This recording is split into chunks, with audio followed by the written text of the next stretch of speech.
యెహోవా భక్తుల మరణం ఆయన దృష్టికి విలువ కలిగినది. ఈ వాక్యం మా ఆత్మీయ తండ్రి కీర్తిశేషులు క్రీస్తురత్న reverend doctor Sirivella John Prasadarao గారి జీవితంలో సార్థకమైంది. ఆయన సేవలో తన జీవితమంతా కొనసాగించి విలువైన సత్యాన్ని, మార్గాన్ని మాదిరికరంగా సంఘానికి నేర్పి అడుగుజాడలు ఉంచి వెళ్ళిపోయాడు. ఆయన పుట్టినరోజును ఆయన విశ్వాసాన్ని అనుసరించుటకు ప్రతి సంవత్సరం జ్ఞాపకం చేసుకుంటూ జరిపించుకునే ఒక ప్రత్యేకమైన రోజు.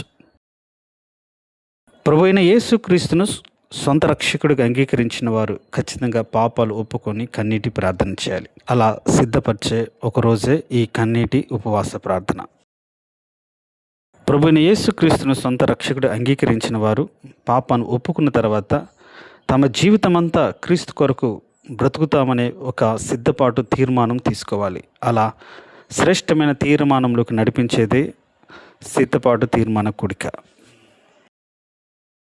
పరలోకంలో ఆనందం కలుగునట్లుగా సంఘంలోని యవనస్తులు తమ పాపముల విషయమై పశ్చాత్తాపపడి పాపం ఒప్పుకొని విడిచిపెట్టి బాప్తిసం తీసుకొని రక్షణలోకి రావడం జరిగింది.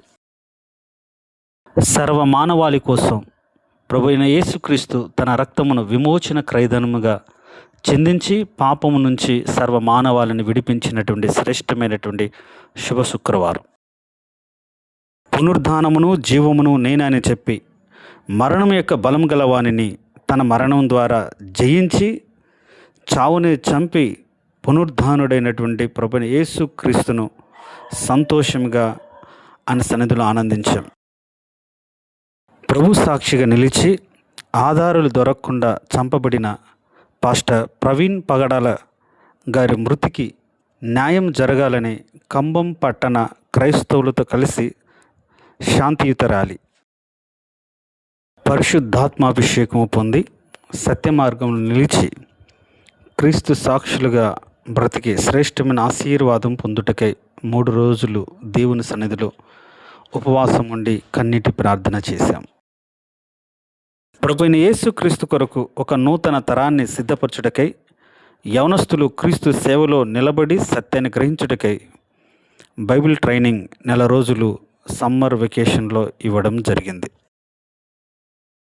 సమస్యలు, బాధలు, దుఃఖము, కన్నీరు, వేదన, రోగము, అనారోగ్యము, ఆర్థికపరమైన ఇబ్బందులు వీటన్నిటిని తట్టుకొని నిలబడి విడుదల పొంది ప్రభు సేవలో నిలబడి బలపరచబడినట్లుగా విడుదల అభిషేక ప్రార్థన జరిగింది.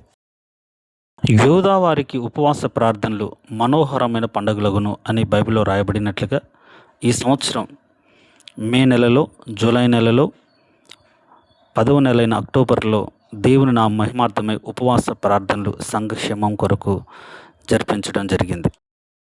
శుద్ధీకరణ కూడిక అంటే ఈ సంవత్సరం అంతా దేవునికి విరోధంగా జరిగించిన క్రియలు, పాపాలు, తలంపులు, ఆలోచనలు అని ఎదుట కడుక్కునే ఒక శ్రేష్టమైన దినం. రాత్రంతా ప్రార్థన చేసి ఒప్పుకొని విడుదల పొందే అద్భుతమైన అవకాశం. ప్రపంచానికే సంతోషకరమైన పండుగ దినం క్రిస్మస్.